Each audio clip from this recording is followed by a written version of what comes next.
बहुत समय पहले की बात है। उत्तर भारत के एक सुंदर से गांव सोनपुर में लोग बड़े चैन और सुकून से रहते थे। बच्चे खेतों में खेलते, बूढ़े बरगद के नीचे बैठकर कहानियां सुनाते और महिलाएं नदी किनारे गीत गाती।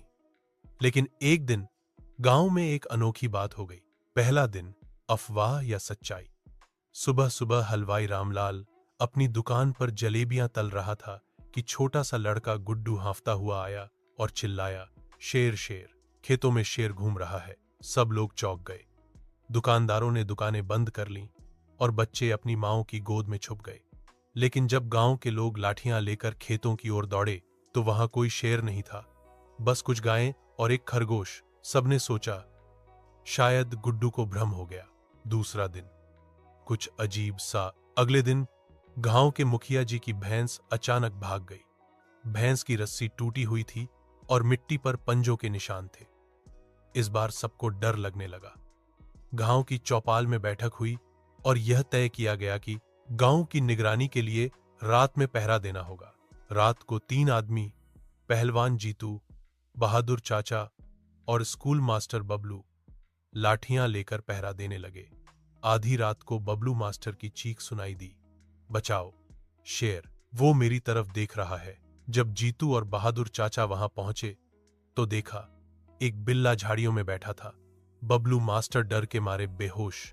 तीसरा दिन, अब तो शेर सच में आया। तीसरी सुबह कुछ ऐसा हुआ कि पूरे गांव में हड़कंप मच गया। खेतों के किनारे सच में पंजों के बड़े बड़े निशान थे। एक गाय गायब थी और झाड़ियों में खून के धब्बे। अब कोई शक नहीं था, शेर सच में गांव के पास घूम रहा है। गांव वालों ने जंगल विभाग को खबर दी, लेकिन जब तक अधिकारी आते बच्चों का स्कूल बंद कर दिया गया और सब लोग घरों में दुबक गए। पर गुड्डू, वही शेर की पहली खबर लाने वाला, बहुत शरारती था। उसने अपने दोस्तों के साथ एक प्लान बनाया। अगर हम शेर को पिज्जा खिला दें तो शायद वो हमारा दोस्त बन जाए। चौथा दिन, बच्चों की योजना। गुड्डू, छुटकी, मुन्ना और सोना, ये चारों बच्चे खेतों में गए और पिज्जा के कुछ टुकड़े, एक कैमरा और एक खिलौना शेर साथ ले गए।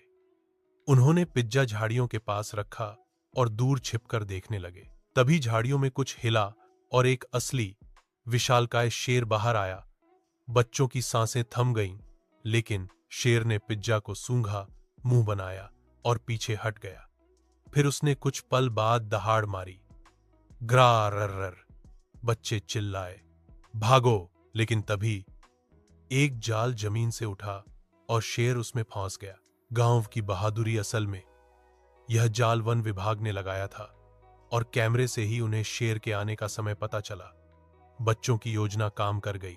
गांव वाले दौड़ते हुए आए और बच्चों को कंधों पर उठा लिया। मुखिया जी बोले, आज इन बच्चों ने अपनी होशियारी से पूरे गांव को बचा लिया है। और शेर, उसे सुरक्षित जंगल में छोड़ दिया गया, जहां वह खुश था, बिना पिज्जा के।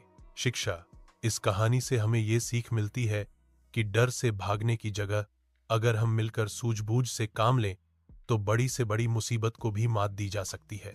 और हां, शेरों को पिज्जा नहीं पसंद आता। अगर आपको शेर वाली मजेदार कहानी पसंद आई हो तो लाइक करो, शेयर करो और सब्सक्राइब करना मत भूलना। घंटी बजाओ ताकि अगली मजेदार कहानी सीधा आपके पास आए, क्योंकि अगली कहानी और भी धमाकेदार होगी।